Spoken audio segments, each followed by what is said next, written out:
Hello students, master পিজিবি YouTube ক্লাসে তোমাদের সকলকে স্বাগত। আমরা জিকের ক্লাস নিয়ে হাজির হয়েছি। তো তোমরা পরপর নজর রাখবে প্রতিটি জিকের উপরে।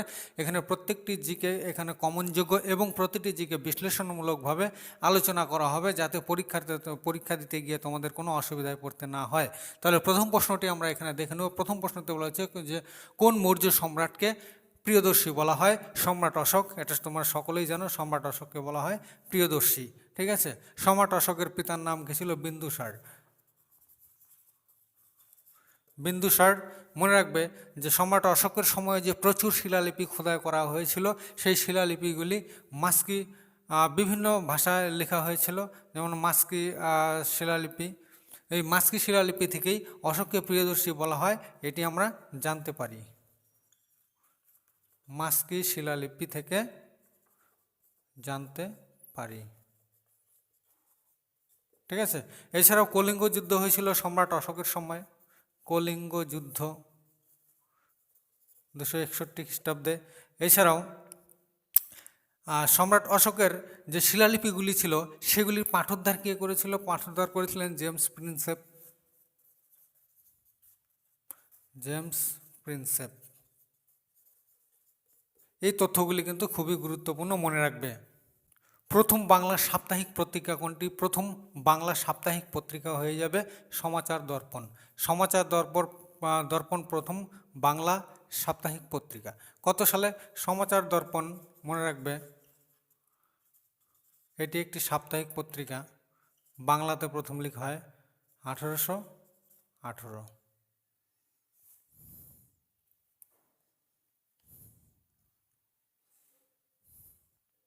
এই পত্রিকাটির সম্পাদনা কে করেন? William carry. উইলিয়াম ক্যারি এই পত্রিকার সম্পাদনা করেন। এছাড়াও প্রথম ইংরেজিতে সংবাদপত্র হিকির বেঙ্গল গ্যাজেট 1780, এটিও তোমরা মনে রাখবে। ডানকান প্যাসেজ কোথায়? ডানকান প্যাসেজ হয়ে যাবে দক্ষিণ আন্দামান ও লিটল আন্দামান, মনে রাখবে। আন্দামান নিকোবর দ্বীপপুঞ্জ সম্পর্কে এর আগে আমরা কিছু বিস্তারিত তথ্য আলোচনা করেছি। তোমরা একটি গুরুত্বপূর্ণ তথ্য মনে রাখবে যে আন্দামানে যে উপজাতির লোক বাস করে সেখান থেকে কিন্তু কোনো না কোনো পরীক্ষায় প্রশ্ন এসেই থাকে। সেখানে কি কি উপজাতির লোক বাস করে? এর আগেও আমরা এই একটি ক্লাসে আমরা লিখেছিলাম, যেমন জারোয়া, ওঙ্গি, স্যান্টিলানিস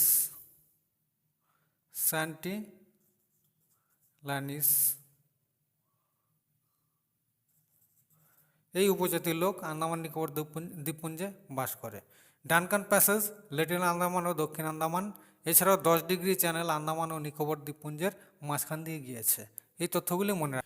তিস্তা নদীর উৎপত্তি কোন রাজ্য থেকে? তিস্তা নদীর উৎপত্তি হয়ে যাবে সিকিম। সিকিম থেকে তিস্তা নদীর উৎপত্তি, মনে রাখবে। টোটাল তিস্তা নদীর দৈর্ঘ্য হতো 411 কিমি। তিস্তা নদী বাংলাদেশের যমুনাতে গিয়ে পতিত হয়েছে। তিস্তা নদী সিকিমের জেমু হিমবাহ থেকে উৎপত্তি লাভ করেছে। জেমু হিমবাহ। ঠিক আছে। এই জেমু হিমবাহ থেকে দুটি শাখা বেরিয়েছে, লাচুং ও লাচেন। লাচুং ও লাচেন দুটি স্রোতের মিলিত প্রবাহ হচ্ছে তিস্তা নদী। দুটি দর্পণের কোণের মাপ। দুটি দর্পণের কোণের মাপ 90 ডিগ্রি হলে, অর্থাৎ 90 ডিগ্রি, অর্থাৎ আমরা যদি একটি দর্পণকে আয়নাকে এইভাবে দাঁড় করাই, আরেকটি দর্পণকে যদি এইভাবে শুইয়ে দিই, তাহলে যে 90 ডিগ্রি কোণ উৎপন্ন হচ্ছে, বলছে এখানে কয়টি প্রতিবিম্ব বা ছবি তৈরি হবে। কয়টি প্রতিবিম্ব বা ছবি পাবো? এই একটি আয়না খাড়া হবে আর এই একটি আয়না আমরা শুইয়ে দিলাম, এখানে 3টি ছবি তৈরি হবে। ঠিক আছে। একটি দর্পণ যত ডিগ্রি দেওয়া থাকে সেই ডিগ্রির হিসেবে কটি প্রতিবিম্ব তৈরি হয়, এর জন্য একটি এখানে ফর্মুলা লিখে দিচ্ছি। তাহলে ইমেজ বা প্রতিবিম্ব যদি পেতে চাও সংখ্যা, তাহলে কি করতে হবে? এখানে যে কোণের মাপ রয়েছে 360 ডিগ্রি দিয়ে সেই কোণের মাপটিকে, অর্থাৎ প্রশ্নে যে কোণটি দেওয়া থাকবে, এভাবে লিখে বিয়োগ 1 করে দেবে। ক্যালকুলেশন করবে, এখানে 360, এখানে কোণের মাপ 90, 60, 45 যা থাকবে সেটা বসিয়ে বিয়োগ করবে। এখানে কয়টি ছবি বা প্রতিবিম্ব তৈরি হবে, এখানে সংখ্যাটা আমাদের খুবই সহজে বের করা যাবে। তাহলে আমরা 90 ডিগ্রি কোণে আছে যেহেতু, তাহলে আমরা এই অঙ্কটি কষেই দেখি। 90 এখানে আমরা লিখে দিই, -1 করে দিচ্ছি 4 নং 36। দেখো 4 থেকে 1 বিয়োগ করে দিচ্ছি, 3টি প্রতিবিম্ব এখানে আমাদের উত্তরে পেয়ে গেলাম। শ্বসন বা রেসপিরেশনের প্রথম পর্যায় কোনটি? শ্বসন বা রেসপিরেশনের প্রথম পর্যায় হয়ে যাবে এখানে আমাদের উত্তর গ্লাইকোলাইসিস। গ্লাইকোলাইসিস প্রক্রিয়া শ্বসন বা রেসপিরেশনের প্রথম পর্যায়। মনে রাখবে, শ্বসনের সময় কি হয়, 1 অণু গ্লুকোজ থেকে 1 অণু গ্লুকোজ, গ্লাইকোলাইসিস প্রক্রিয়া মনে রাখবে, গ্লাইকোলাইসিস প্রক্রিয়ায় 1 অণু গ্লুকোজ থেকে 2 অণু পাইরুভিক অ্যাসিড উৎপন্ন হয়। 1 অণু গ্লুকোজ থেকে 2 অণু পাইরুভিক অ্যাসিড উৎপন্ন হয়। এই গ্লাইকোলাইসিস প্রক্রিয়াটি ঘটে বা সংঘটিত হয় মনে রাখবে সাইটোপ্লাজমে, কোষের সাইটোপ্লাজমে। ওকে, এই তথ্যগুলি খুবই গুরুত্ব। এই অ্যাসিডগুলির মধ্যে আখের রসে কোন জৈব অ্যাসিডটি পাওয়া যায়? আখের রসে কোন জৈব অ্যাসিডটি পাওয়া যায়? এটি হয়ে যাবে অ্যাসিটিক অ্যাসিড। অ্যাসিটিক অ্যাসিডের সংকেত কি হয়ে যাবে? CH3COOH, acetic acid. এছাড়াও এই অ্যাসিটিক অ্যাসিড, যে জৈব অ্যাসিডটি আখের রসে পাওয়া যায়, একে বলা হয় ইথানোয়িক অ্যাসিড। ইথানোয়িক অ্যাসিড, ঠিক আছে। সংকেত অ্যাসিটিক অ্যাসিড, এবং অ্যাসিটিক অ্যাসিডকে আবার ইথানোয়িক অ্যাসিড বলা হয়। এটি আখের রসে পাওয়া যায়। এছাড়াও আরও অন্যান্য জৈব ফলমূলের মধ্যেও এই অ্যাসিডটি কিন্তু পাওয়া যায়। তো আমাদের ফেনলপথ্যালিন প্রশমন দ্রবণে কি রং দেখায়? ফেনলপথ্যালিন প্রশমন দ্রবণে এখানে হয়ে যাবে বর্ণহীন, অপশনে বর্ণহীন হয়ে যাবে, ঠিক আছে। ক্ষারে কি রং দেখায়? ফেনলপথ্যালিনকে ক্ষারে ঢাললে সেটি হয়ে যাবে কমলা, ঠিক আছে। ক্ষারের সঙ্গে ফেনলপথ্যালিন বিক্রিয়া করে কমলা রং ধারণ করে, এবং অ্যাসিডের সঙ্গে যদি বিক্রিয়া করে, অ্যাসিডের সঙ্গে বিক্রিয়া করলেও বর্ণহীন দেখাবে। ওকে, খুব গুরুত্বপূর্ণ তথ্য। ফেনলপথ্যালিন প্রশমন দ্রবণে বর্ণহীন, অ্যাসিডেও বর্ণহীন। শুধুমাত্র মনে রাখবে, ক্ষারের মধ্যে ফেনলপথ্যালিন ঢাললে সেটি কমলা বর্ণ হয়ে যাবে। কিসের সাথে যুক্ত? ভারতীয় সংবিধানের 21A ধারাটি শিক্ষার অধিকারের সঙ্গে যুক্ত। এটি একটি মৌলিক অধিকার। আমাদের যে মৌলিক অধিকার রয়েছে ভারতীয় সংবিধানে, তার মধ্যে এটি একটি গুরুত্বপূর্ণ তথ্য।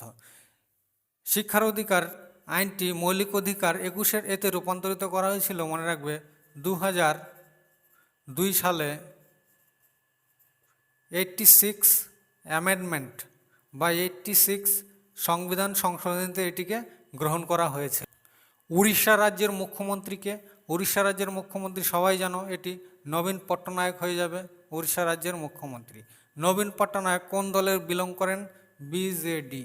বিজেডি অর্থাৎ বিজু জনতা দল, বিজু জনতা দল। ওকে, বিজু জনতা দল এর প্রতিষ্ঠাতা কে ছিলেন? বিজু পট্টনায়ক, ঠিক আছে। বিজু পট্টনায়ক বিজেডি দল এর প্রতিষ্ঠাতা করেছিলেন, এবং বর্তমান উড়িষ্যার মুখ্যমন্ত্রী হয়ে গেল নবীন পট্টনায়ক, অর্থাৎ বিজু পট্টনায়কের পুত্র নবীন পট্টনায়ক। ভারতের সর্বোচ্চ সেনা সম্মান কোনটি হয়ে যাবে? এটি পরমবীর চক্র। পরমবীর চক্র ভারতের সর্বোচ্চ সেনা সম্মান। .mov MOV কোন ধরনের ফাইল? .mov হয়ে যাবে অ্যানিমেশন ফাইল, অ্যানিমেশন ফাইল বা মুভি ফাইল। ওকে, মধুবনী চিত্রকলা কোন রাজ্যের? মধুবনীর বিখ্যাত চিত্রকলা হয়ে যাবে বিহার। বিহারের বিখ্যাত চিত্রকলা মধুবনী চিত্রকলা। এই মধুবনী চিত্রকলা কখন এখানে করা হয়? মনে রাখবে, বিভিন্ন অনুষ্ঠান, পূজা পার্বণ, আচার অনুষ্ঠান, সেই ক্ষেত্রে এই চিত্রকলাগুলি সেখানে উপস্থাপন করা হয়। এর মধ্যে কোনটি ইউএনও অর্থাৎ ইউনাইটেড নেশনস অর্গানাইজেশনের সাথে যুক্ত নয়? তাহলে কী হয়ে যাবে উত্তর? এশিয়ান হয়ে যাবে। ওকে, এশিয়ান হয়ে যাবে, ইউএনও এর সাথে যুক্ত নয়। বাকি অপশনগুলি হচ্ছে ইউএনও বা ইউনাইটেড নেশন অর্গানাইজেশনের বিভিন্ন শাখা প্রশাখা। ইউএনও কবে তৈরি হয়েছিল তোমরা সকলেই জানো, 1945 সালে ইউএনও তৈরি হয়েছিল। 1945 সালে 24শে অক্টোবর। কোথায় তৈরি হয়েছিল? San Francisco. বর্তমানে হেডকোয়ার্টার কোথায়? বর্তমানে হেডকোয়ার্টার হয়ে যাবে নিউ ইয়র্ক। ওকে, তাহলে ইউএনও প্রতিষ্ঠা হয়েছিল 1945 24শে অক্টোবর। সান ফ্রান্সিসকোতে সেটি তৈরি হয়েছিল, কিন্তু বর্তমানে হেডকোয়ার্টার হয়ে যাবে নিউ ইয়র্ক। ওকে, রেডিয়াম কে আবিষ্কার করেন? রেডিয়াম আবিষ্কার করেন Marie Curie. Marie Curie radium আবিষ্কার করেন। ম্যারি কুরি 1903 সালে নোবেল পেয়েছিলেন। তিনি পোল্যান্ডের বাসিন্দা ছিলেন। তিনি পোল্যান্ডের বাসিন্দা ছিলেন। ওকে, তিনি পোলোনিয়াম আবিষ্কার করেন। রেডিয়াম ছাড়াও পোলোনিয়াম আবিষ্কার করেন। ওকে, তাহলে 1903 সালে ম্যারি কুরি নোবেল পান। তিনি পোল্যান্ডের অধিবাসী। তিনি পোলোনিয়ামও আবিষ্কার করেন, আবার রেডিয়ামও আবিষ্কার করেন। এ ভয়েস ফর ফ্রিডম কার লেখা? এ ভয়েস ফর ফ্রিডম হয়ে যাবে নয়নতারা সেহগাল। নয়নতারা সেহগাল হয়ে যাবে এ ভয়েস ফর ফ্রিডম। ঠিক আছে, এছাড়াও তার লেখা উল্লেখযোগ্য লেখাগুলি কি কি? রিচ লাইক আজ, of shadow, the day of shadow. মনে রাখবে উল্লেখযোগ্য দুটি, দ্য রিচ লাইক আজ, দ্য ডে অফ শ্যাডো, এই লেখা। মৈত্রী সুপার থার্মাল পাওয়ার প্ল্যান্ট। মৈত্রী সুপার থার্মাল পাওয়ার প্ল্যান্ট কোন দেশে? ভারত তৈরি করতে চলেছে। উত্তর হয়ে যাবে বাংলাদেশ। বাংলাদেশে তৈরি করতে চলেছে। ঠিক আছে, বাংলাদেশে মনে রাখবে খুলনা ডিস্ট্রিক্টে, বাংলাদেশের খুলনা জেলায় এই পাওয়ার প্ল্যান্টটি ভারত তৈরি করবে। ওকে, এর ক্ষমতা কত? এর ক্ষমতা হচ্ছে 300,